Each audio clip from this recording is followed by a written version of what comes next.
A busca pelos vestígios de uma era misteriosa. Será que uma espada com poderes mágicos realmente existiu? Onde se localizava o fabuloso castelo de Camelot? Quem foi o rei Arthur? E os cavaleiros da Távola Redonda?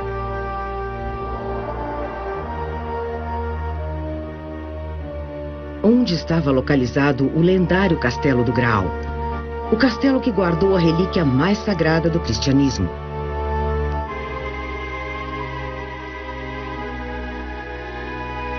O Santo Graal.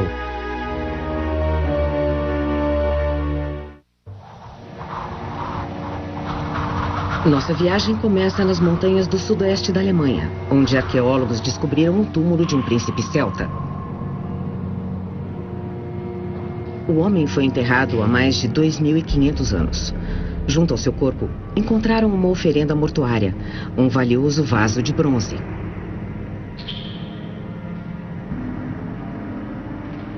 Nosso primeiro passo em busca do Santo Graal nos leva ao mundo misterioso dos celtas. Os celtas chegaram à Europa pelo leste, viajando para o oeste através da bacia do Danúbio, os Alpes e pelas montanhas da Europa Central. Eles trouxeram consigo sua cultura, seus rituais e suas tradições. Eles introduziram o cavalo na Europa, que já havia sido domesticado na Ásia, e trouxeram também o ferro, que provou ser mais durável que o bronze.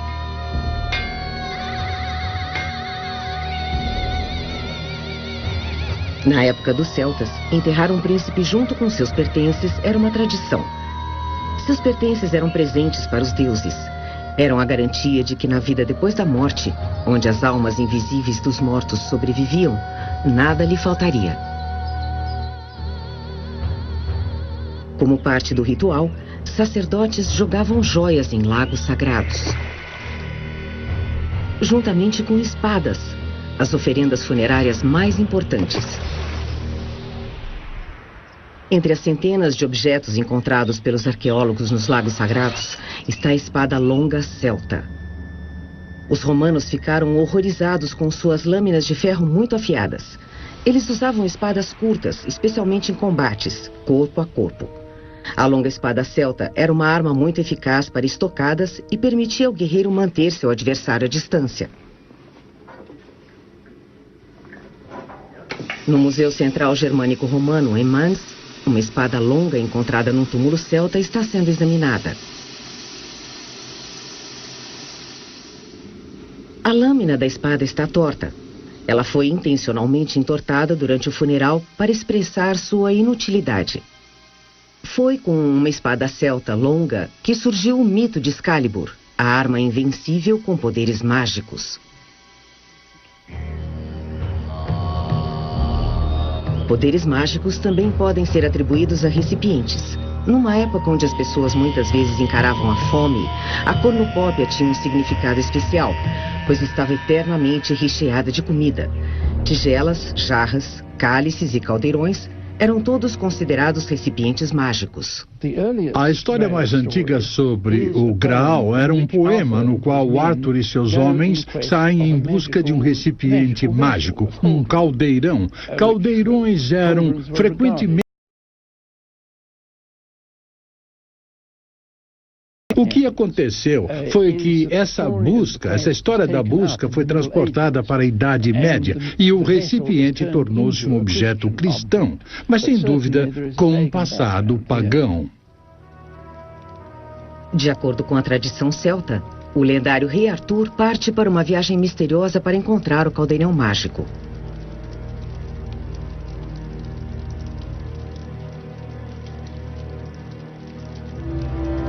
Sua jornada perigosa começa num lago que o leva para o outro mundo, o Reino dos Mortos, que acreditava-se estar localizado no centro da Terra.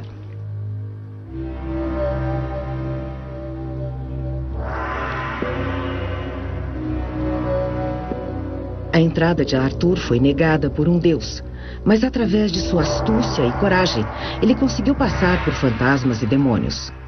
E ele não só derrotou as forças do outro mundo, mas também conseguiu resgatar o recipiente mágico deles.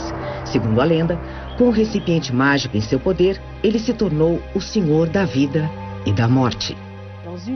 Numa das histórias sobre o Graal, há uma menção sobre o caldeirão mágico.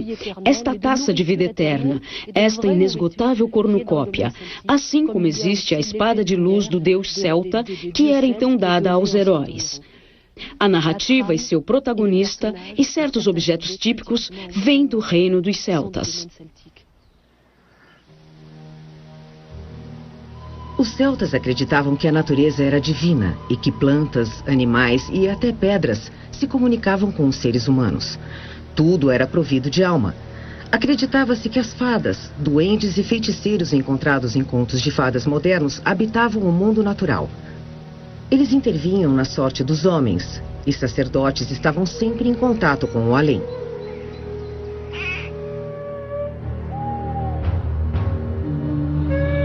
Os celtas se reuniam num pequeno bosque mágico para seus cultos regulares. Os sacerdotes e os druidas eram os contadores de histórias, poetas, filósofos e possuíam poderes curativos.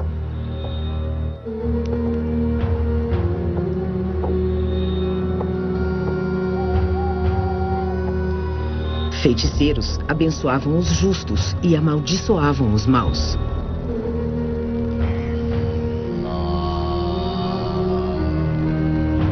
Com seus ritos e encantamentos, eles apaziguavam os poderes da natureza.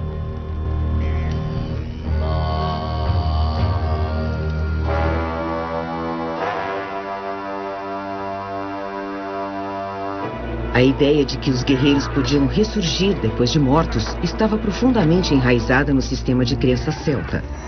Os celtas eram guerreiros impiedosos. Homens e mulheres, sem distinção, se alistavam para batalhas selvagens e desenfreadas.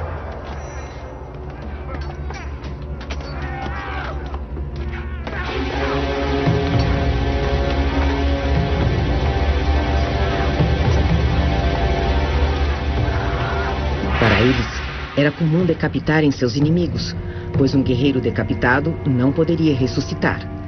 Este ritual bárbaro pode ajudar a trazer alguma luz à história do Santo Graal.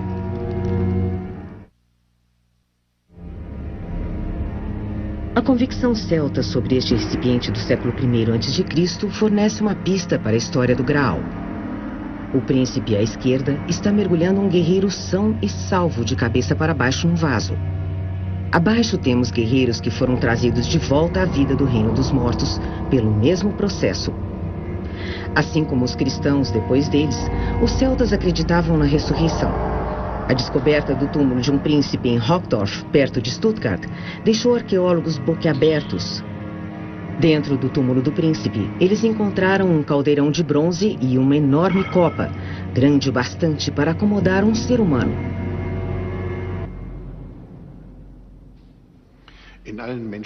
Em todas as culturas humanas, o ato de beber tem um valor especial. Em muitas práticas rituais, beber tem uma função mágica. Sabemos que isto era especialmente constante para os celtas, que possuíam recipientes mágicos. Recipientes esses que podiam conceder a salvação ou poderes mágicos.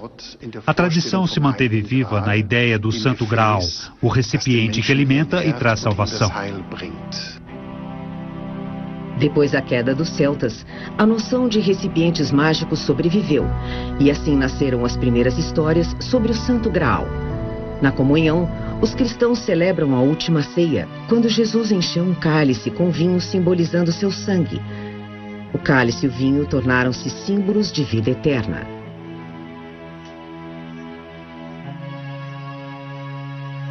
Os acontecimentos dos últimos dias da vida de Jesus são muito conhecidos.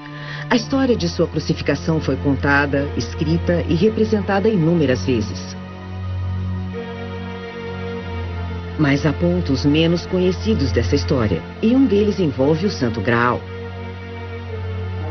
Segundo a lenda, o centurião romano Longinus lacerou o torso de Jesus crucificado com sua lança.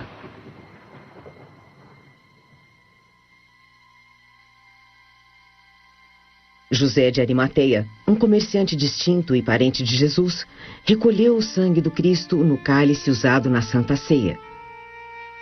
Muitas pessoas acreditam que este cálice seja o Santo Graal. Tout cela a été récupéré par l'Église. Tudo isso é contado pela Igreja, e acredita-se que este cálice, o recipiente que chamamos de Graal, seja aquele que foi usado para recolher o sangue de Jesus Cristo por José de Arimateia, quando o corpo dele foi retirado da cruz. Jesus foi levado para o túmulo da família de José de Arimateia. Estas lendas e tradições formam a base para o mito do Graal e a apaixonada busca pelo Graal, empreendida por Arthur e seus cavaleiros. Seus cavaleiros nada mais eram que guerreiros que precisavam de um ideal cavalheiresco da lenda arturiana. Era a busca pela perfeição simbolizada pelo Graal. C'est la recherche de la perfection symbolisée par le Graal. Segundo a tradição, José de Arimateia guardou o cálice. Mas por ser seguidor de Jesus, ele foi perseguido, capturado e mandado para a prisão. Depois de solto, ele abandonou sua terra natal e, seguindo uma antiga rota de comércio através do Mediterrâneo, ele viajou até o sul da França. Acredita-se que José tenha se estabelecido em Languedoc, junto com outros discípulos, incluindo Maria Madalena. Teria o Santo Graal cruzado a Europa nesta jornada? Sob o ponto de vista puramente arqueológico, é perfeitamente aceitável que um homem distinto como José de Arimateia tenha levado o cálice, que pode ter sido usado em ocasiões festivas, a Páscoa, por exemplo. Ninguém sabe onde o Santo Graal ficou guardado assim que chegou à Europa. Há muitos relatos conflitantes. Uma das narrativas mais antigas diz que José, possivelmente acompanhado do próprio Jesus Cristo, visitou a Grã-Bretanha e levou o cálice consigo. José viajou até o sul da Inglaterra, a um lugar que hoje se chama Glastonbury, e foi ali que ele passou o resto de seus dias, fundando a primeira igreja cristã em solo britânico. O local onde estão as ruínas de um antigo mosteiro beneditino é certamente um dos mais sagrados do país, talvez por ter abrigado durante uma época o próprio Santo Graal. Existem diferentes versões da história do Graal. Na Inglaterra, acredita-se que ele foi trazido para cá. Bem, a cidade de Glastonbury não existia ainda, mas ele foi trazido para cá logo depois da crucificação. E depois foi perdido e os cavaleiros de Arthur saíram em busca dele. A partir deste ponto, o Santo Graal tornou-se intimamente ligado à lenda do rei Arthur e seus cavaleiros.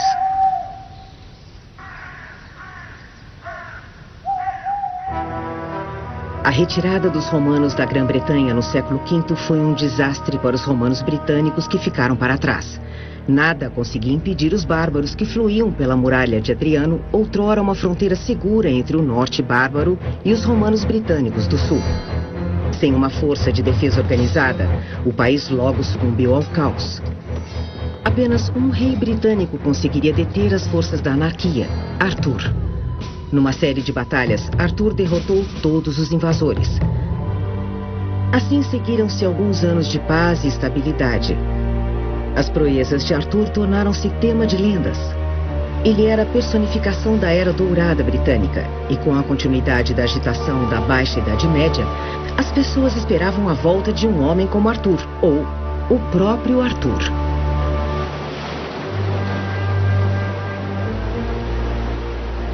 Num estreito braço de terra ao norte da Cornualha, está localizado o castelo de Tintagel. As muralhas das ruínas datam de uma época mais recente, mas as fundações são do tempo do rei Arthur. Não temos certeza absoluta sobre a data, mas acredita-se que o rei celta tenha nascido aqui no ano 470 d.C. Embaixo do castelo existe uma gruta conhecida como Caverna de Merlin, batizada com o nome do lendário feiticeiro que foi tutor do jovem Arthur.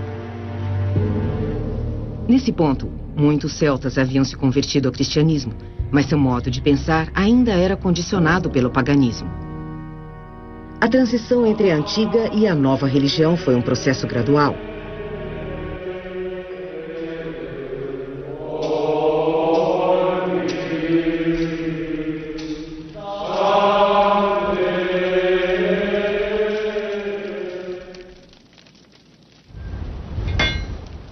No mito do Santo Graal, elementos pagãos e celtas se misturam aos cristãos. A história de Excalibur, a espada mágica, é celta. Segundo a lenda, Excalibur podia derrotar qualquer inimigo. Aquele que conseguisse retirar Excalibur para fora de uma pedra se tornaria o governante da Grã-Bretanha. A lenda provou ser verdadeira no caso de Arthur, e a espada concedeu-lhe muitas vitórias.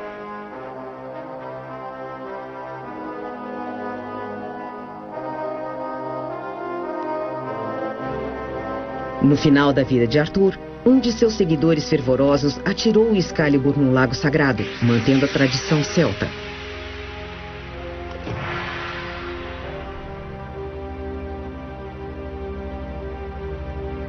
Camelot, o lendário castelo do rei Arthur, foi o local onde a busca pelo Santo Graal começou. Historiadores ainda discutem se Camelot realmente existiu. Temos de ser cuidadosos em relação a Camelot. As pessoas acham que podia ter sido a capital da Inglaterra nos tempos arturianos, mas não foi. Em todas as histórias sobre Arthur, Camelot é seu quartel-general. Não é mencionado antes ou depois de Arthur. E é claro que Camelot, como é visto nos filmes, nunca poderia ter existido. E não poderia ter sido o grandioso, magnífico castelo medieval da Baixa Idade Média no V século ou outra época. Mas é bem possível que Arthur tenha tido um quartel-general e que o lugar se chamasse Cadbury ou então Castelo de Cadbury. Castelo de Cadbury, no sul da Inglaterra. Esta construção feita à mão com terra e muralhas é uma das maiores fortalezas em colina do país. Segundo evidências arqueológicas, um complexo grande e impressionante foi construído aqui no V século, época do reinado de Arthur. Seria este complexo o Castelo de Camelot?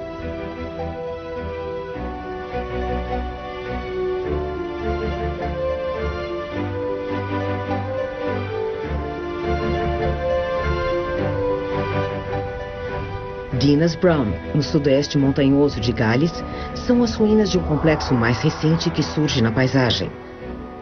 De acordo com vários historiadores, esta pode ter sido a localização ideal para Camelot.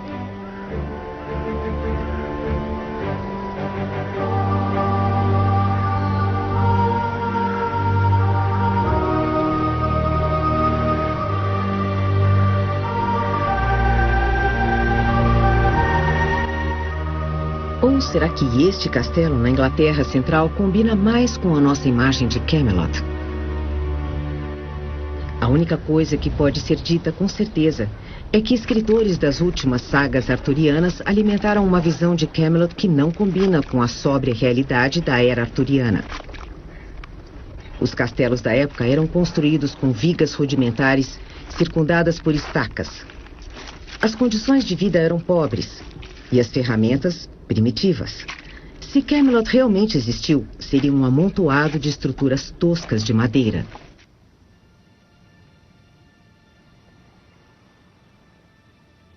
Diz a lenda que no final de sua vida, Arthur viajou de barco com uma fada para a ilha mística de Avalon. Como a espada mágica Excalibur e o misterioso castelo de Camelot, ninguém sabe se Avalon era fato ou ficção.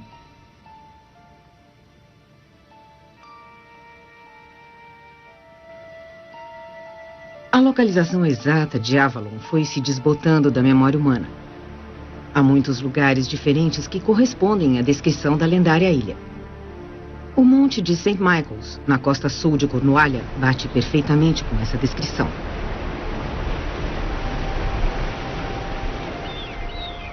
E também esta ilha, localizada na costa da Bretanha.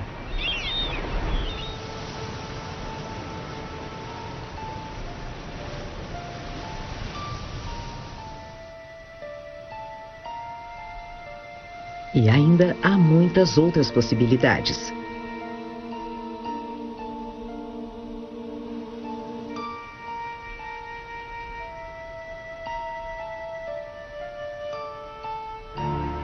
Historiadores acreditam que o segredo sobre a localização de Avalon encontra-se em seu próprio nome.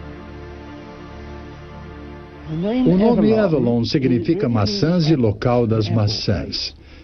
Este é um país onde se cultiva maçãs, mas a Avalon da mitologia parece ter sido uma espécie de outro mundo, uma terra mágica, como quiser chamar, com maçãs encantadas e onde as pessoas eram imortais.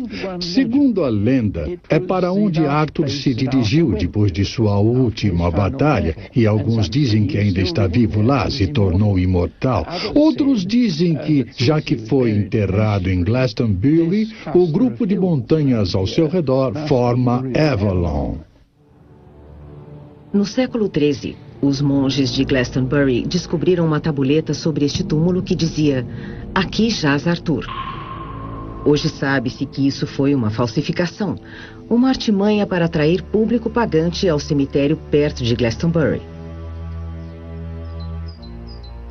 Outros acreditam que Arthur e seus cavaleiros descansam em Eldon Hills, prontos para se erguerem novamente se a Inglaterra precisar.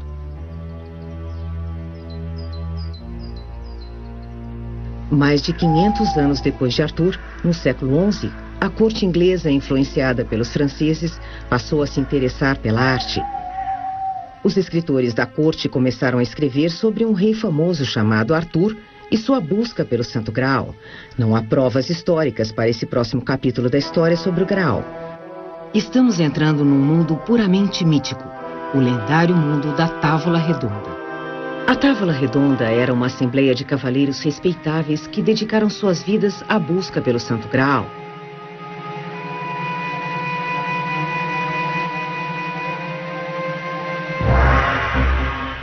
Para se tornar um membro deste grupo de elite, os cavaleiros deviam se adaptar ao novo ideal de virtude e fidalguia.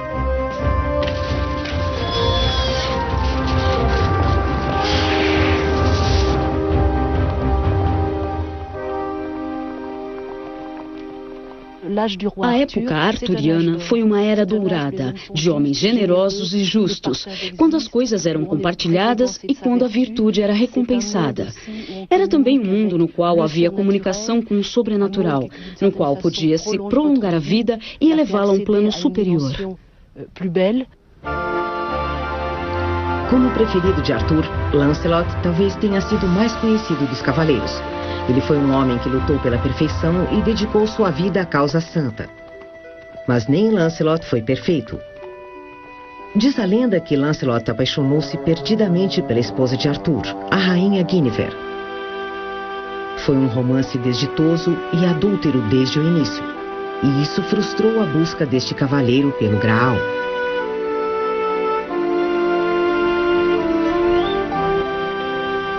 A traição de Lancelot destruiu o mundo de Camelot.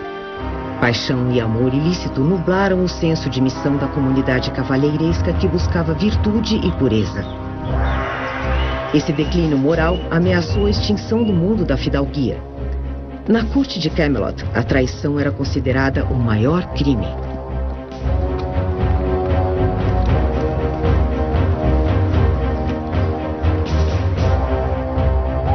Para Lancelot e Guinevere, as consequências de seus atos foram horrendas.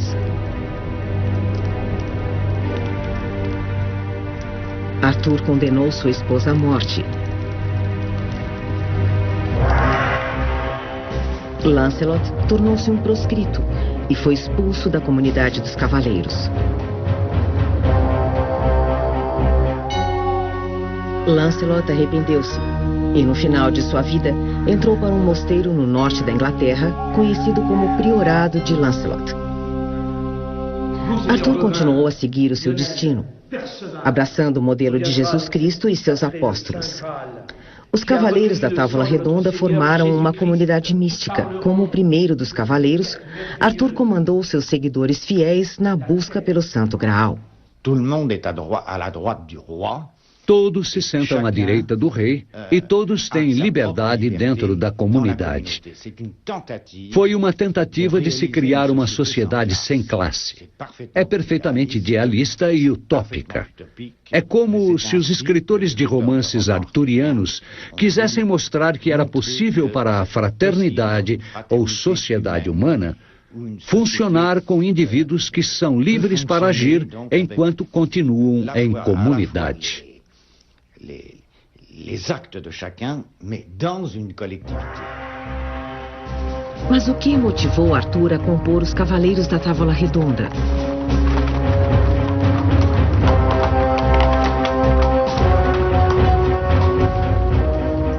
Na época em que os contos foram escritos, a Europa tinha sido forçada a aceitar uma terrível derrota.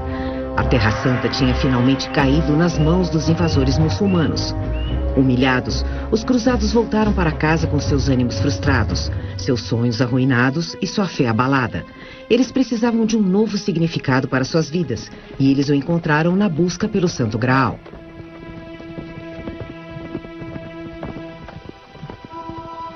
O rei Arthur e seus cavaleiros da Távola Redonda nunca encontraram o Santo Graal. Se ele realmente chegou à Europa, onde estava agora? Segundo um relato em Roma, o Santo Graal passou 300 anos na Itália. O monge São Lourenço foi o defensor do Graal. Ele o protegeu contra roubos e destruições durante tempos de turbulência. No final do século III, acredita-se que São Lourenço tenha levado o Graal da Itália até sua cidade natal, localizada nos Pirineus Orientais, na Espanha.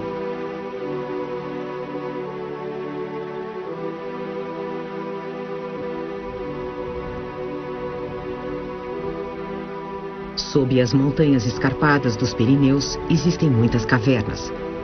É aqui que se imagina que a relíquia tenha sido escondida. Este pode ter sido o local ideal para escondê-lo. Uma montanha é um impedimento natural.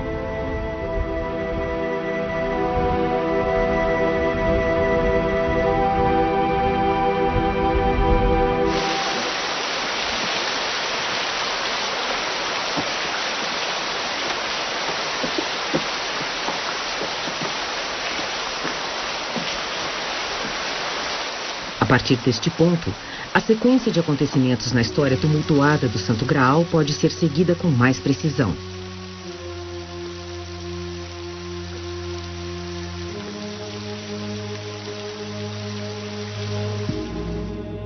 Este local fornece todas as condições para isso, concorda? Se voltarmos partindo daqui até o início da jornada do Graal, analisando mais uma vez o seu trajeto, do Oriente Médio para Roma, de Roma para Huesca, nos Pirineus, e de lá, sempre fugindo aos ataques, até aqui, esse lugar isolado, então é provável que tenha encontrado refúgio nesta área.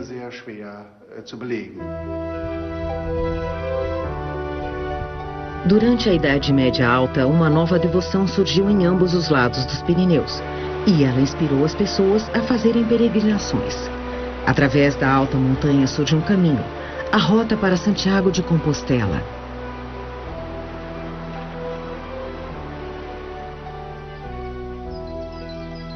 A antiga rota de peregrinação ainda é usada atualmente. Ela atrai crentes de todos os lados da Europa. Muitas igrejas surgem ao longo do caminho e todas tentam os viajantes com relíquias do passado. Estaria o Graal entre as relíquias sagradas que são veneradas por aqui?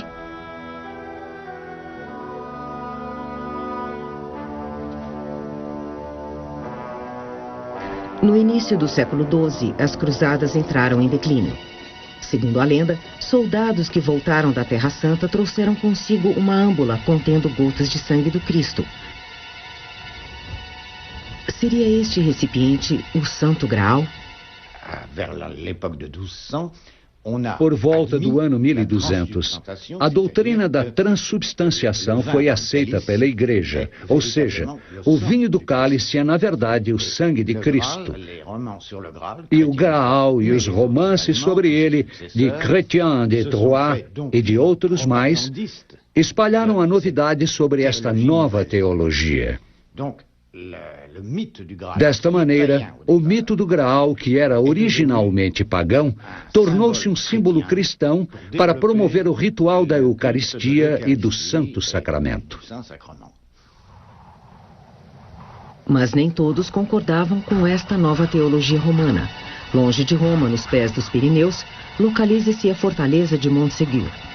Era aqui que os seguidores de uma seita cristã buscavam refúgio, os catos ou puros. Os catos consideravam o papado romano uma superstição mundana. Eles rejeitavam o clero da Igreja Católica, que havia sido corrompido pela riqueza, e em vez disso pregavam a pobreza e o retorno a uma fé simples.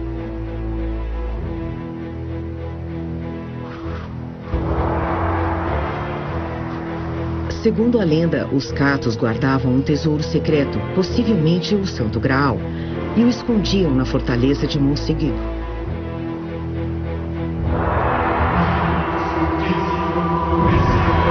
Para subjugar os hereges, o Papa lançou uma cruzada contra os catos.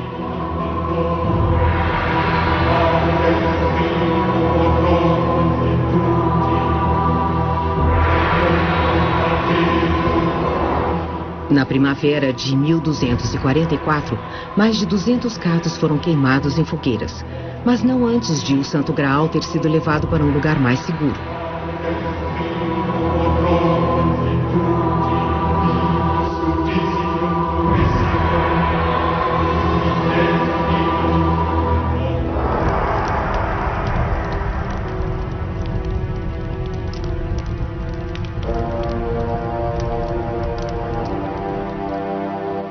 Até hoje, não há provas que mostrem que o tesouro que os catos estavam guardando fosse o Santo Graal. E o modo como ele foi levado do castelo acossado também continua sendo um mistério.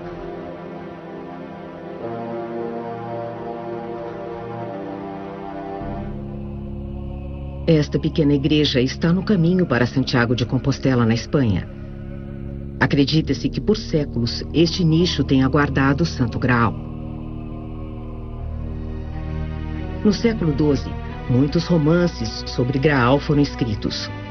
Em 1210, o cavaleiro templário Wolfram von Ehrenbach escreveu um poema descrevendo as aventuras de Parsifal.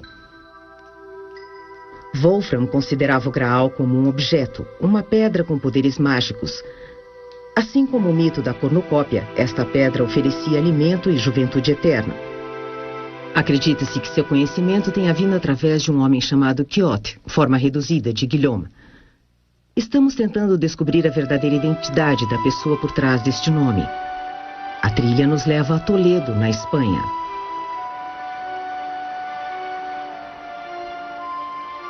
Na época, Toledo era um centro de ciências e literatura. O legado dos séculos está compilado nos arquivos da Catedral da cidade. Manuscritos e livros escritos em árabe, hebraico e latim, e há indícios sobre o autor da história original sobre o Graal.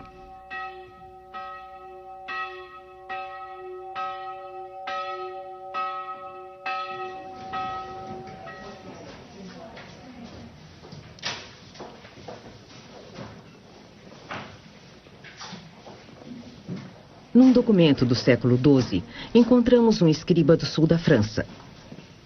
Ele assinava como Guilherme de Narbon, ou em latim, Nabonensis Guilhem. Se ele for o homem a quem Wolfram se referiu, então ele deve ser o autor da história original do Graal, o misterioso Quixote. O documento foi vistoriado pela rainha Urraca, esposa do rei Afonso I. Afonso governou Aragão e Navarra em meados do século XII, época em que a veneração ao Santo Graal atingira o seu ápice. Segundo a descrição de Quixote, viajamos para o leste da Espanha em busca de mais pistas.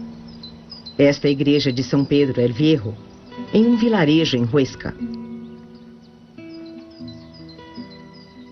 O rei Afonso I costumava vir até aqui para a sua contemplação silenciosa.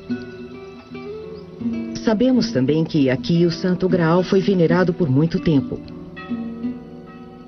O nome Afonso e Fórcius em latim são relacionados a Amfortas.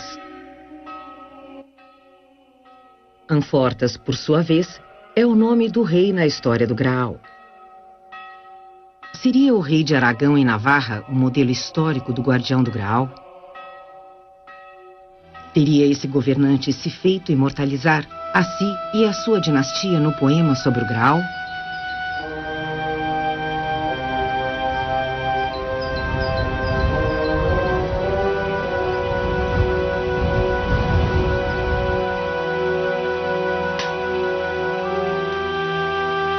Há ainda mais uma similaridade. O rei Afonso I retirou-se para seu castelo no final de sua vida para cuidar de um ferimento fatal. E o rei Amfortas, do poema, também esperou ser libertado de seu sofrimento interminável. Só uma pessoa poderia lhes trazer a libertação: o futuro guardião do Graal, Parsifal. No romance sobre o Graal, Parsifal viajou por muitos anos antes de encontrar o castelo de Amfortas.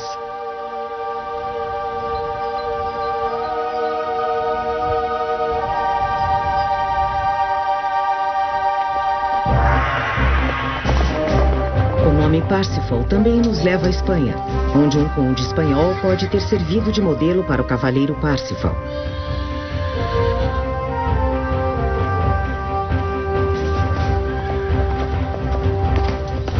O conde era primo do rei, e seu apelido era Pech de Val, ou Parsifal.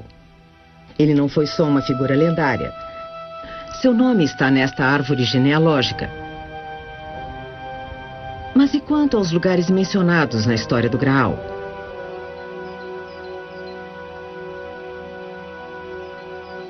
Nesta capela abandonada, uma cruz sustentada como uma arma foi esculpida na parede. É o símbolo dos Cavaleiros Templários. Os templários que guardavam o Santo Sepulcro em Jerusalém tornaram-se os guardiães do Graal. Aqui encontramos algo extraordinário. Os restos de um eremitério ou as últimas estruturas que são mencionadas por Parsifal em relação ao castelo do Graal. O eremitério fica aqui e o castelo do Graal aqui. Os dois estão localizados de uma tal maneira, um em relação ao outro, que é muito provável que este seja o caminho que foi repetidamente descrito no poema.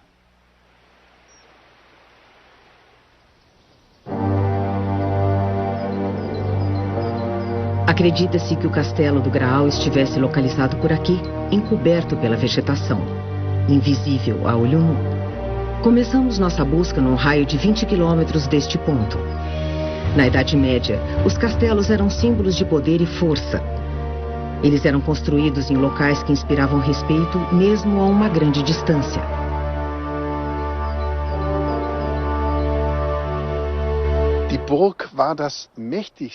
O castelo era a edificação mais poderosa vista a olho nu a partir de uma grande distância.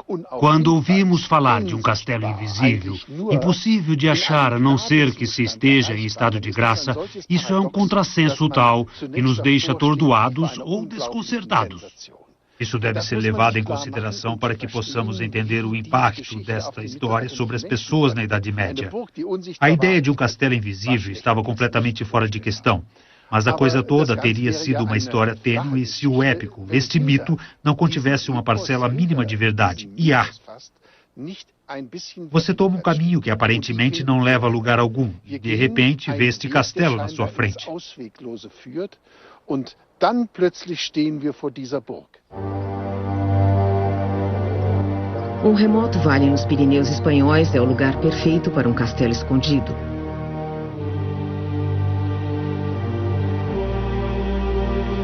Este é o mosteiro fortificado de San Juan de la Peña. É o local para onde o rei Afonso I foi trazido mortalmente ferido. O pátio interno é impressionante. Temos aqui uma fileira dupla com nichos funerários no pátio interno do mosteiro e encontramos uma representação interessante. Uma âncora foi trabalhada por sobre este símbolo cristão. Parsifal tinha uma âncora em seu brasão, então admitimos que esta âncora seja mais um elo na enorme corrente de provas que estamos tentando descobrir. Barcelona, Espanha. No registro real na biblioteca da cidade, há mais evidências sobre o Graal. Um documento se refere a um mosteiro fortificado e um presente. Esse presente é um objeto descrito metade em espanhol, metade em latim, como um cálice lapidado ou cálice de pedra. O mesmo cálice de pedra que acredita-se já ter sido guardado na capela de San Juan de la Peña.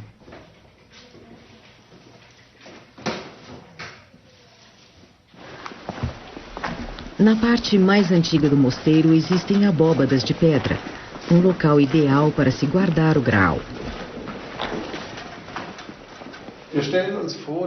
Imaginamos que o Graal tenha sido guardado nesta parte mais baixa, inteiramente dentro da pedra, no nicho ou no altar.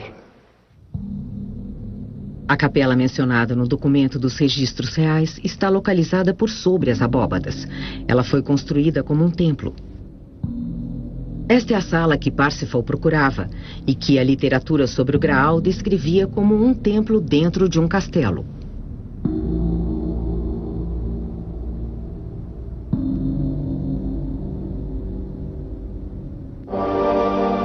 De acordo com a história, quando Parsifal finalmente encontrou o castelo do Graal depois de suas muitas aventuras, ele testemunhou a procissão do Graal que era liderada pela Virgem do Graal.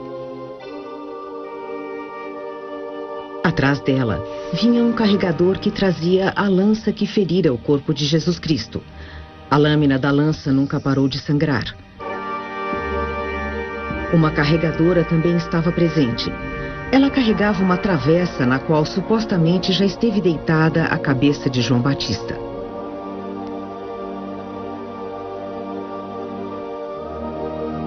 Nesta ocasião, Parsifal não resgatou o rei Afonso de seu sofrimento. Apenas durante a sua terceira visita ao castelo é que Parsifal trouxe-lhe sua libertação.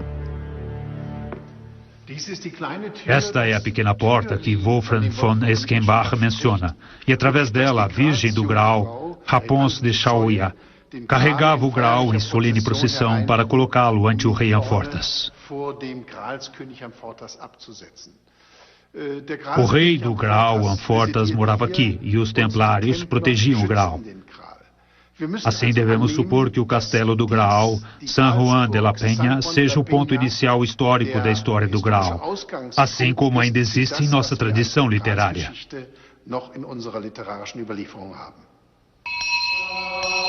Estamos agora perto do fim de nossa busca pelo Santo Graal. A parte final de nossa jornada nos levará até Valência, na Espanha. Valência, Espanha. A capela lateral recebeu o nome de Capilla del Santo Cálice, ou Capela do Santo Graal.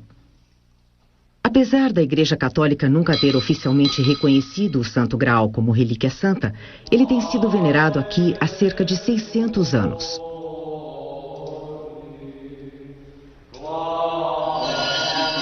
Sobre o altar, existe um sacrário protegido com um vidro à prova de balas. Ali dentro está o recipiente mencionado no documento da Biblioteca de Barcelona, o cálice lapidado, o cálice de pedra, o Santo Graal.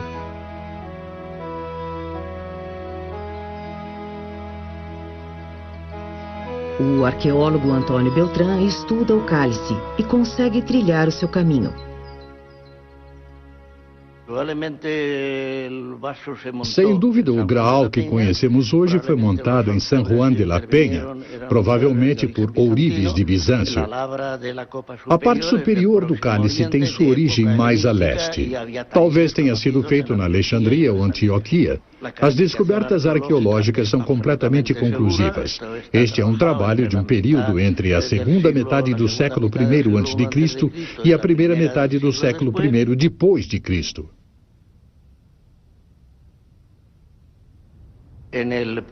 A parte de baixo, que é feita de pedra que forma o pé do recipiente, contém inscrições em árabe que certamente datam do tempo anterior à chegada do cálice a San Juan de la Peña. Esta pedra foi usada como base. Segundo o poema sobre o Graal, de vez em quando uma inscrição estranha aparecia no Graal. Al lapsit exilis. O significado destas letras pouco legíveis ainda não foi decifrado.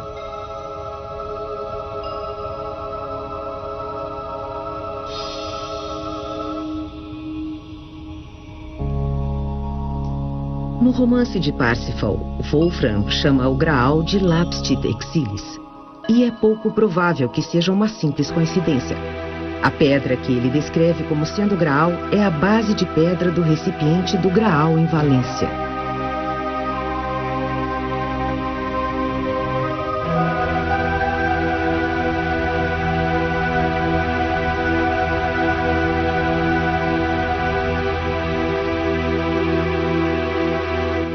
Chegamos ao final de nossa jornada, nossa busca pelo Santo Graal. Ela nos levou do leste ao oeste, da era celta à era cristã. Mas não existe uma conclusão verdadeira para a nossa história. O Graal continuará para sempre um enigma, como as linhas entre a realidade e a imaginação, a fantasia e a história continuam enevoadas. O Santo Graal continuará sempre a representar coisas diferentes para pessoas diferentes.